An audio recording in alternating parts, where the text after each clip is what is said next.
अल्हम्दुलिल्लाहि रब्बिल आलमीन वस्सलातु वस्सलामु अला सय्यिदिल अंबिया वल मुरसलीन व आलिहि व सहबिहि अजमाइन। हम किसी को वजीफ़ा बताते हैं कि आप ये वजीफ़ा करें, इसका ये फ़ायदा होगा, आप इस अमल को ऐसा करें, इसके ये बरकतें आपको हासिल होंगी। तो अक्सर देखने में ये आता है कि वो जिनको हम वजीफ़े देते हैं, वज़ाइफ देते हैं, वो कहते हैं कि जनाब हमने तो वजीफ़ा किया, अमल किया, लेकिन कोई अजर, उसका कोई समर नहीं मिला, उसका कोई बदला, कोई उसका फ़ायदा सामने नहीं आया।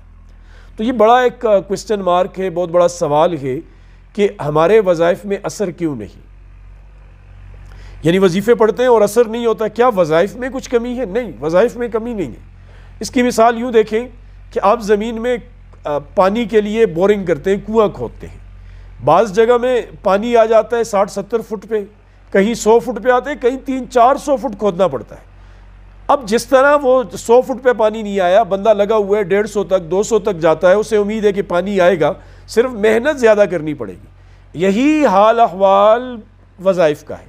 आप वज़ाइफ करने से ना रुकें, बल्कि अपने एहतिमाम के साथ वज़ाइफ को जारी रखें, तो इंशाअल्लाह बाज़ ऐसे होते हैं उनका एतिक़ाद, यकीन अल्लाह की ज़ात के साथ इतना मुस्तहकम होता है कि एक बार पढ़ने से उन्हें वो समर हासिल हो जाता है।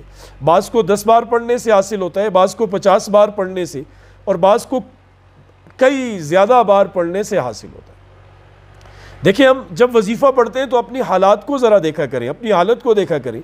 हम वजीफ़ा इस्तेहज़ार के साथ पढ़ते हैं या नहीं, हमारा दिमाग मुतवज्जे है कि नहीं है। यानी एक है वजीफ़ा पढ़ना, एक है उनको जो चीज़ें उनको मांगना अल्लाह से। हम तो वो बस पढ़ लेते हैं, रट लेते हैं, पता नहीं चलता कि अंदर क्या है। एक तो उसका पता होना चाहिए, दूसरा अल्लाह की ज़ात पर पुख्ता यकीन होना चाहिए। तीसरी चीज़ कि ऐसी जगह पढ़ें जहाँ कोई आपको डिस्टर्ब ना करे, जहाँ कोई आपके वजीफ़े पढ़ने में खलल अंदाज़ी ना करे। हम पढ़ रहे हो, वहाँ घर वालों से बातें भी हो रही हैं, घर वाले बात करते हैं, उन्हें जवाब भी देते हैं, दिमाग में हज़ार किस्म के अलग किस्म के ख़यालात होते हैं। कहीं फ़ोन आया तो फ़ोन अटेंड कर लिया, मोबाइल पर मैसेजेस के जवाब दे दिए। वो जो यकसुई होती है वो बाकी नहीं रहती। जब यकसुई बाकी नहीं रहेगी तो फिर समरा कैसे मिलेगा? इसलिए वजीफ़ा करें, एहतिमाम के साथ करें, यकीन पुख्ता होना चाहिए, अल्लाह की ज़ात पर यकीन होना चाहिए कि ये मैं पढ़ रहा हूँ अल्लाह का पाक कलाम है, हुज़ूर अलैहिस्सलातु वस्सलाम का बताया हुआ अमल है, बुज़ुर्गानी दीन का मुजर्रब अमल है, फ़ायदा देने वाला अल्लाह है। इस यकीन के साथ पढ़ेंगे तो इंशाअल्लाह फ़ायदा होगा।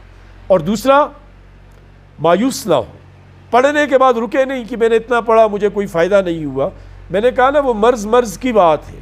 बाज़ मरीज़ एक दवा से ठीक हो जाते हैं, बाज़ मरीज़ एक हफ़्ता दवा खाने से ठीक होते हैं, बाज़ मरीज़ उसी मर्ज़ के मुब्तला मरीज़ 1 महीने के बाद, कोई 6 महीने के बाद, ये अलग अलग कैटेगरीज़ होती है उनकी। तो इसलिए इसे पढ़ें, यकीन के साथ पढ़ें, और पढ़ने में देखें अल्लाह की रज़ा हो मकसद, कि ये हम अल्लाह का कलाम पढ़ रहे हैं, हुज़ूर अलैहिस्सलातु वस्सलाम के फरमूदात को पढ़ रहे हैं, बुज़ुर्गान दीन के मुजर्रबात को पढ़ रहे हैं, अल्लाह राज़ी हो, क्योंकि उसमें तो बात अल्लाह की होती है, इस्तिआनत अल्लाह से होती है, मदद मांगना अल्लाह से होता है। रज़ा की नीयत होगी तो बाकी सारी नीयतें खुद ब खुद आ जाएंगी। वो जिस मकसद के लिए हम पढ़ रहे हैं, जब हम अल्लाह की रज़ा के लिए पढ़ेंगे, अल्लाह राज़ी होंगे, तो हमारे मकसद भी पूरे होंगे। तो अल्लाह पाक हमें समझ की तौफीक नसीब फरमाए।